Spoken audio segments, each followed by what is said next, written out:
manchette aujourd'hui, négociation chez Olimel, CTRB rencontre Patricia Rivet de la CSN.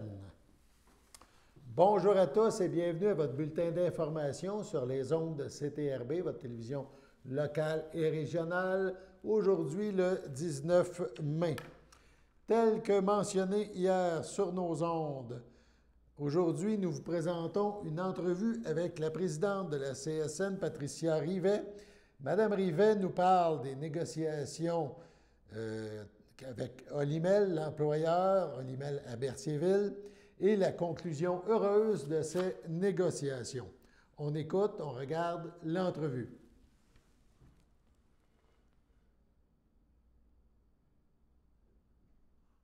Je suis en compagnie de Mme Patricia Rivet, qui est la présidente de la CSN pour la région de la Naudière. Bonjour Mme Patricia, bonjour Mme Rivet. Comment allez-vous? Bonjour. Vous avez un beau sourire, je pense qu'au niveau syndical, de ce temps-ci, comme tu me disais en pré-entrevue, si je me permets de dire tout de suite, je vais pas dire les employés, je ne dirais pas on l'a beau jeu, mais on est conscient que comme employeur, la main-d'œuvre est rendue précieuse. Là. Je veux dire, il y a un rapport de force qui a été créé, qui est différent. On parle d'aujourd'hui que peut-être il y a 10 ans. Là. Je pense que c'est une réalité qu'autant patron que tant qu'employé, on doit vivre. Là. Oui, tout à fait. Là, tout à fait. La pénurie de main-d'œuvre, c'est sûr que ça a des côtés négatifs sur la surcharge de travail, les méthodes de travail, mais c'est sûr que dans un environnement de travail, sur le présent, ça amène quand même une très grande surcharge dans tous les milieux, là. Oui. Autant privé que public, mais ça nous amène quand même une force, un rapport de force comme centrale syndicale.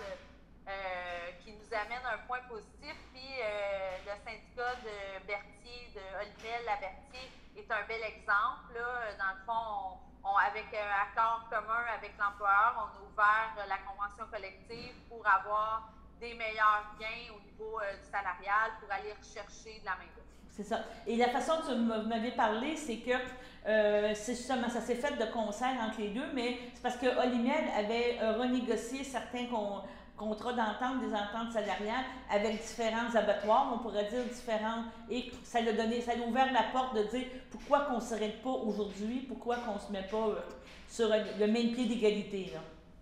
Oui, tout à fait. Dans le fond, il y a eu d'autres ouvertures dans d'autres usines Olimel qui étaient faites, d'autres ouvertures de contrats avec des meilleurs salaires. Donc, nos membres ont fait la demande, dans le fond, à leur syndicat pour qu'ils en discutent avec l'employeur. Puis l'employeur a accepté de s'asseoir à la table de négociation avec nous. Là. Parce qu'il faut le dire, là, travailler à Olimel, c'est pas une job de party. C'est une job qui est fatigante, c'est une job que je pense que là, l'employeur a vraiment reconnu, on pourrait dire que les employés étaient précieux et que leur bagage, leur expérience est important de les garder, là, parce qu'on comprend que engager un nouvel employé, oui, là, tu dis, bon, un remplace l'autre, mais la formation, avant que l'employé soit à la bonne hauteur au niveau de la performance, ça peut prendre quand même 1 an, 18 mois, là, avant de connaître les postes, là. Oui, tout à fait, parce que la rétention est importante, oui, parce que l'emploi, moi, je suis allée visiter, puis effectivement, c'est des emplois difficiles, dans l'eau, dans le froid, dans le chaud, c'est pas toujours super rose et beau et propre. Ben, c'est propre, là. Oui, mais c'est la cadence de la chaîne, là. Veux pas, s'il y a une cadence à supporter, tu peux pas dire je vais arrêter 10 minutes, c'est quand que la chaîne arrête 10 minutes, là. T'as pas le choix. Tout à fait, là. Fait que l'expérience est importante, puis donc, c'est sûr que l'objectif numéro 1, c'est la rétention de la main-d'œuvre, que les gens restent chez eux, qui ne quittent pas pour un autre emploi. Ça, c'était l'objectif numéro 1. Puis l'objectif numéro 2, ben, c'est d'aller chercher des nouveaux travailleuses et travailleurs qui voient qu'il y a des bonnes conditions, parce que c'est pas juste le salaire. Là, c'est sûr que là, on a misé en partie vraiment sur le salaire. Il y a quand même eu pour les journaliers, il y a eu à la signature du contrat, c'est 9 d'augmentation qu'ils ont. Puis pour les gens de la maintenance, c'est 17 quand même. C'est considérable. Puis par la suite, les 2 années qu'on a ajoutées à notre, dans le fond, il va finir en 2023, ça va finir en 2024, notre contrat, ben c'est 4 là, pour les 2 dernières années. Fait que c'est sûr que ça fait au départ, un bon rattrapage salarial.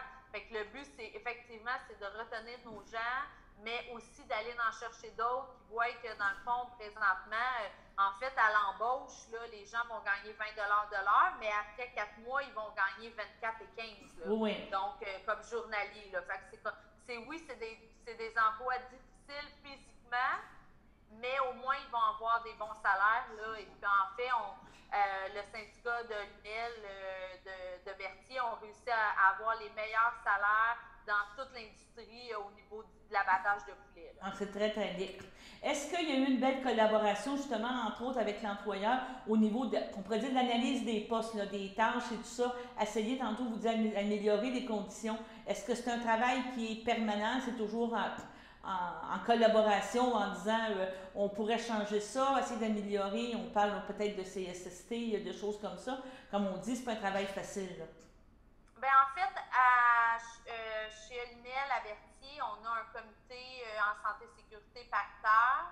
Donc, c'est un travail à tous les jours là, qui est fait en santé-sécurité pour essayer d'améliorer les tâches, essayer d'avoir moins. C'est sûr qu'il y a des emplois répétitifs, fait qu'il y a des techniques de travail qui ont été, mais ça fait des années qu'on travaille à ce niveau-là. Puis ça, c'est pas un dossier qu'on va lâcher, ça c'est sûr. Avec la loi 27 que le gouvernement Legault a mis en place, qui enlève des droits aux travailleurs, fait que c'est sûr que nous, comme syndicat, on va travailler fort. Là. La santé-sécurité, c'est pas parce qu'on nous enlève des droits que le gouvernement nous enlève des droits en santé-sécurité qu'on va lâcher. Oui, je comprends très bien. C'est ça. Donc, on pourrait dire qu'au niveau de la CSN, je dirais que c'est une belle victoire, mais c'est une victoire heureuse. Là. Tu sais, je veux dire, ça s'est pas fait dans l'acrimonie. Ça s'est fait en disant, oui, une belle collaboration. Puis, tu sais, c'était bien, là, parce qu'on nous parle d'environ 5 rencontres, que c'est quand même exceptionnel là, pour avoir, on pourrait dire, régler un gros dossier, parce que c'est quand même quoi, 300 employés qu'on a? Oui, c'est un peu plus. On n'est pas loin chez Aberthier, pas loin de 500 employés. Que c'est ça. Ça a été adopté à 83 l'entente qui a été faite samedi passé. Donc, vous avez des syndiqués heureux qui ont quitté la réunion puis qui ont dit yes, on va être des bons porte-parole pour Olimel aussi. Tu sais, ça joue à deux côtés. Là. Oui, tout à fait. D'accord. Voilà une bonne nouvelle pour Berthierville, l'entreprise Olimel et ses employés. En cette année marquée par le 40e anniversaire de la disparition tragique de Gilles Villeneuve, l'équipe de course du musée Gilles Villeneuve est fière d'annoncer que sa pilote Marie-Soleil Labelle sera au volant d'une Nissan Micra arborant le fameux numéro 27, rappel du champion de Berthierville. Marie-Soleil sera en piste ce week-end lors de l'épreuve inaugurale de la série Nissan Sentra en catégorie Micra. L'épreuve sera disputée au Canadian Tire Motorsport Park en Ontario. La voiture 27 prendra par la suite la piste lors du Grand Prix du Canada. On parle des 17, 18, 19 juin prochains. Pour l'équipe du musée Gilles Villeneuve et sa pilote, la possibilité d'afficher le numéro 27 cette saison se veut un beau clin d'œil bien mérité au légendaire pilote de course automobile de chez nous. Il sera possible par la suite de suivre les performances de Marie-Soleil les 23, 24, 25 juillet lors de la classique d'été au Mont-Tremblant, puis les 5, 6 et 7 août dans le cadre du Grand Prix du week-end, donc du Grand Prix de Trois-Rivières. 2 épreuves sont prévues en septembre pour l'équipe de course et Marie-Soleil, les 2, 3 et 4 en Ontario, puis les 23, 24 et 25 septembre à l'occasion de la classique d'automne, cette fois, toujours au circuit du Mont-Tremblant. Née avec un trouble de développement du langage, Marie-Soleil Labelle ne perd pas une occasion pour démontrer que l'impossible est possible.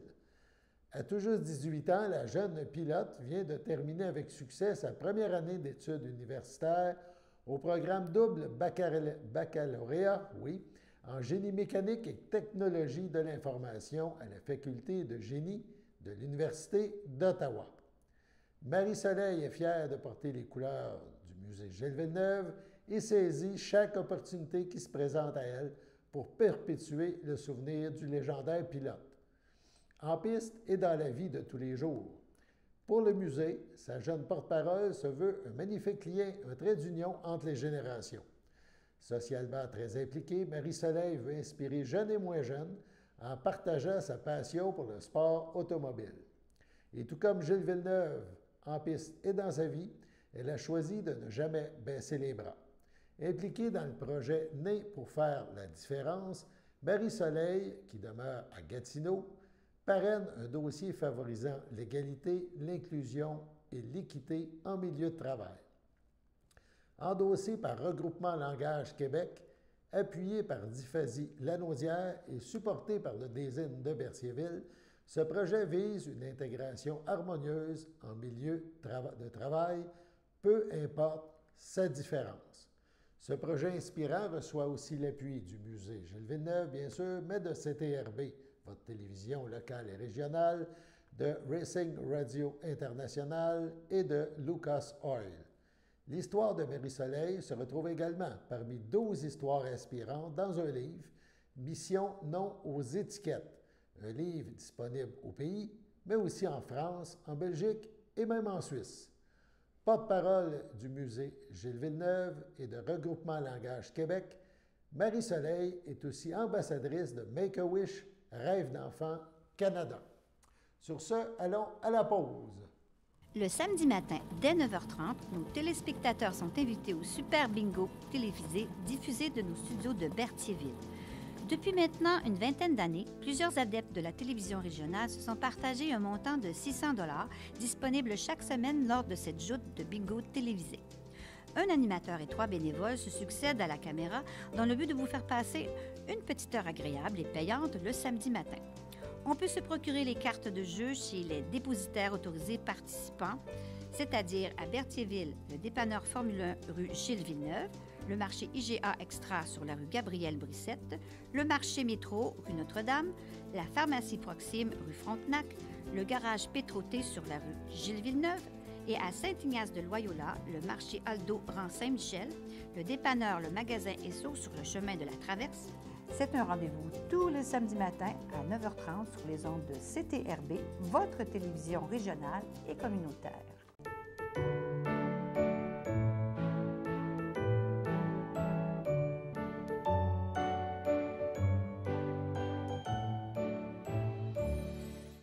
En ce 19 mai, il faut donc souligner un anniversaire, celui de Marcel Jeté, un anniversaire qui est souligné par le Centre d'action bénévole d'Autrey, le CABA. C'est votre anniversaire aujourd'hui, 19 mai. Toute l'équipe de CTRB se joint à moi et vous souhaite bonne fête. On se tourne maintenant du côté de la politique fédérale. On a des nouvelles du député de Berthier-Masquinongé, Yves Perron. CTRB a rencontré Yves Perron dans les dernières heures. M. Perron qui était à Ottawa cette semaine. On a discuté avec lui de nouveaux investissements en relation avec le programme Nouveaux Horizons, programme qui s'adresse et qui vise les personnes aînées. Près de 150 000 $ seront distribués dans le comté. Les organismes suivants en auront une partie de ce montant. On parle du Cercle des fermières de Saint-Gabriel de Brandon, qui pourront s'acheter un métier à tisser numérique pour les aînés, de la Corporation de développement de Saint-Damien, le projet Ça s'est passé à Saint-Damien, le balado, de la Croisée de la Matawini, la Croisée donc de la Matawini, Ma vie en Matawini, la municipalité de Saint-Félix-de-Valois, on parle d'un aménagement d'un sentier adapté, et de la municipalité de Saint-Ignace de Loyola, on parle d'une scène et d'un moniteur tactile. C'est évidemment pour l'église de la municipalité qui sert aussi de salle de rencontre. On écoute à cet effet le député de Berthier-Masquinongé, Yves Perron. En compagnie de Yves Perron. Bonjour Yves, en ce beau jeudi matin.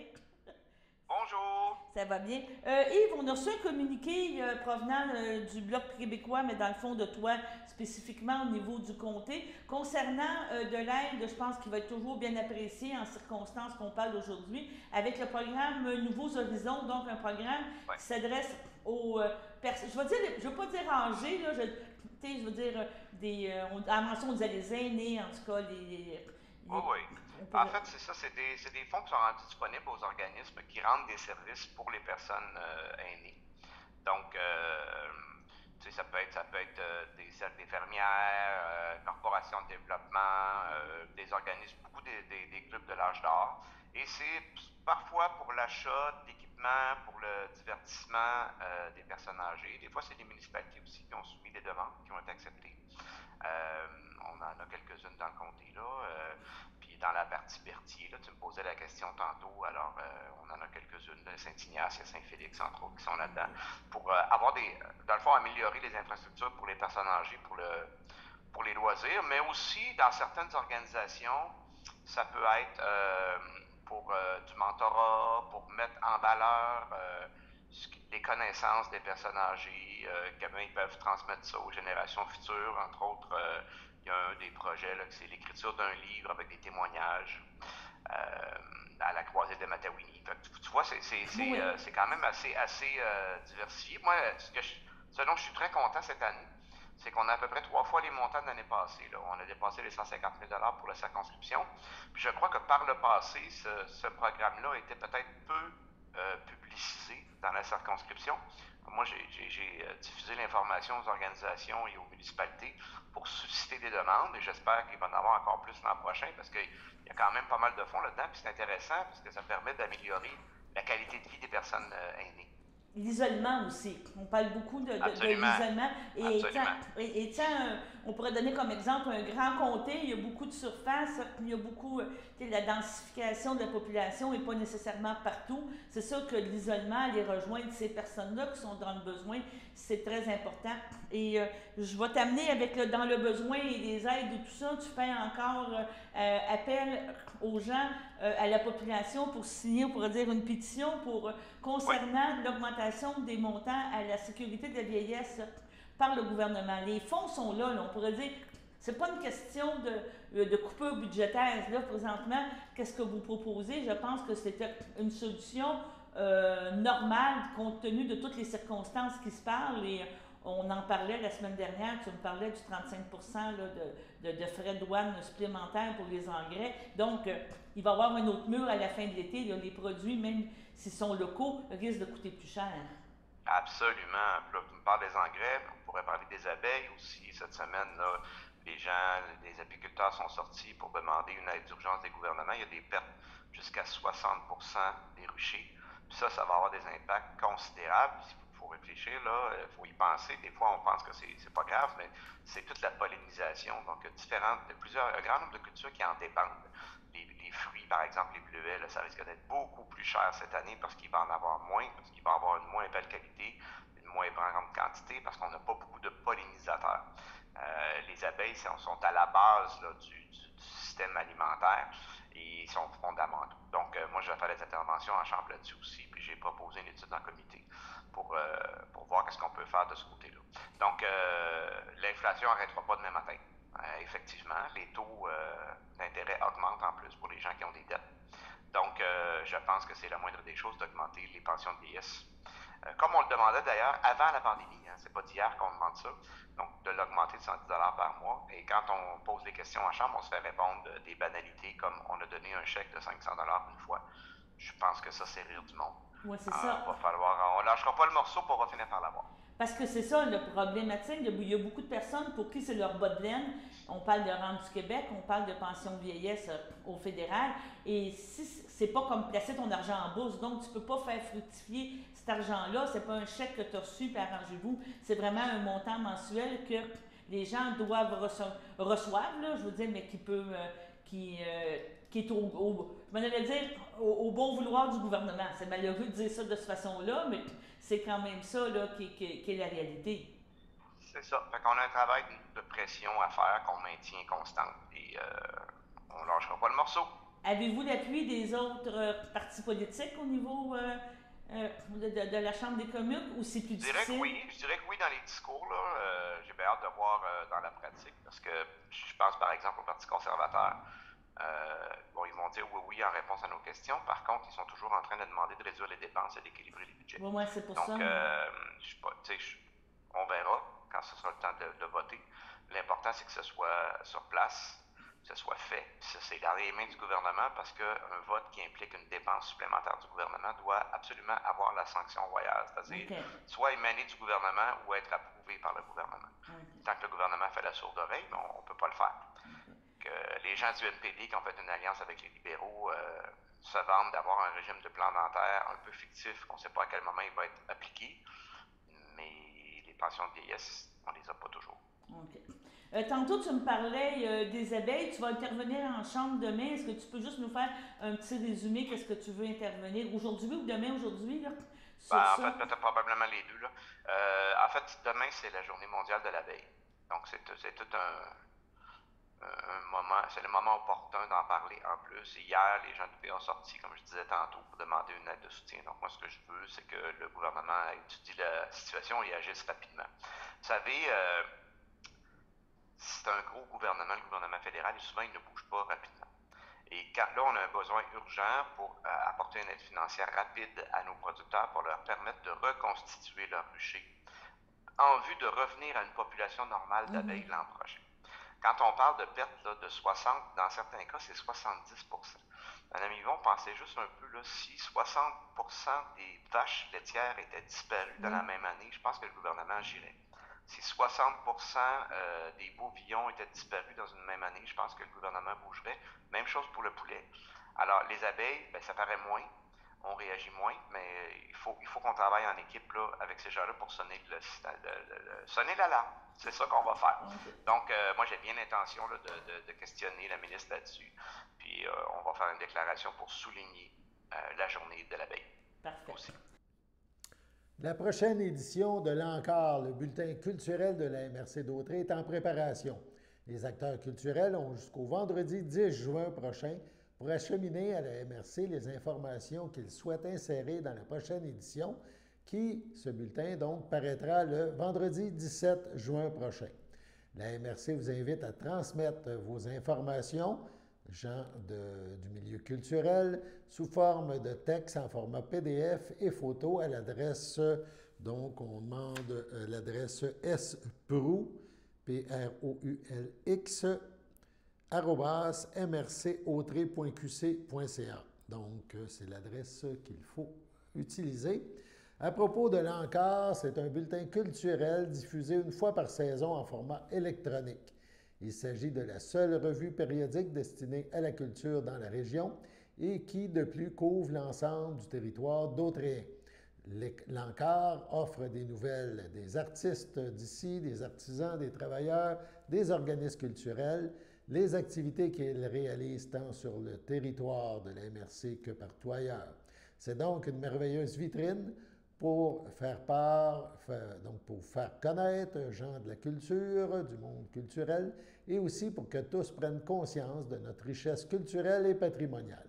N'hésitez pas donc à informer les gens qui s'occupent du bulletin sur les lieux de vos expositions, les dates des représentations, les cours que vous offrez, etc. Ou encore, prenez tout simplement ce temps pour présenter votre travail.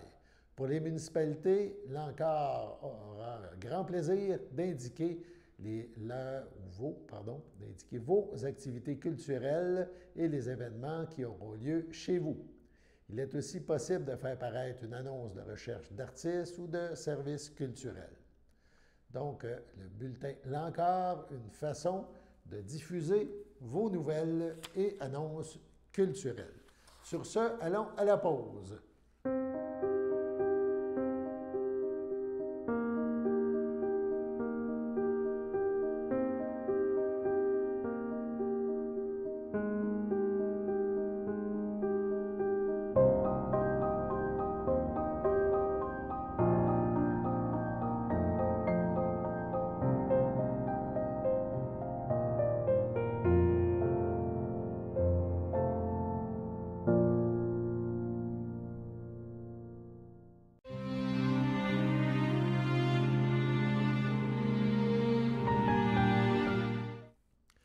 CHDL de Saint-Charles-Borromée, le 15 mai, à 68 ans, est décédée Mme Micheline Mimi Trépanier, épouse de Claude Pellerin, demeurant à Saint-Norbert. Elle laisse dans le deuil, outre son époux, ses frères, ses sœurs, ses belles-sœurs et beaux-frères. Denis Trépanier, Françoise Latreille, Ginette Trépanier, feu Gilles Chevigny, Huguette Trépanier, Jean-Yves Saint-Laurent, Réjeanne Trépanier, Jean-Marc Trépanier, Manon Laprise, Françoise Trépanier, Daniel Rambaud, sa belle-fille Sophie Miro, ses deux enfants adoptifs Maude Rambaud, et Francis Pellerin-Vienne, voilà, ainsi que plusieurs de vos nièces, autres parents et amis. Veuillez compenser l'envoi de fleurs par un don à la Société canadienne du cancer, dons qui seront acceptés au salon. La famille vous accueillera dimanche 12 juin dès midi au complexe funéraire Thériault, rue Notre-Dame à Berthierville. Suivra une liturgie à la chapelle à 16 h. Les cendres de Mme Micheline Trépanier seront déposées au Columbarium F. Thériault de Berthierville. À son domicile, le 10 mai, à l'âge de 65 ans, est décédé M. Sylvain Latour, époux de Madeleine Plante, demeurant à Saint-Ignace de Loyola. Il laisse dans le deuil, outre son épouse, sa sœur Claudine Latour, feu Alain Chevalier, leur fils Pierre-Luc Chevalier, sa belle-mère Mme Rita Guertin, feu Napoléon Plante, ses beaux-frères et belles-sœurs Richard Plante, Diane Chevalier, Richard Plante, feu Violette Latour, conjoint de Lorraine Lupien, son filleul Rémy Plante, sa nièce Agathe et son neveu Samuel, ainsi que plusieurs autres parents et amis. La famille accueillera parents et amis vendredi le 20 mai à 13h30, à compter de 13h30 jusqu'à 14h30 au complexe funéraire Thériault, rue Notre-Dame à Berthierville. Sur ce, passons à la météo.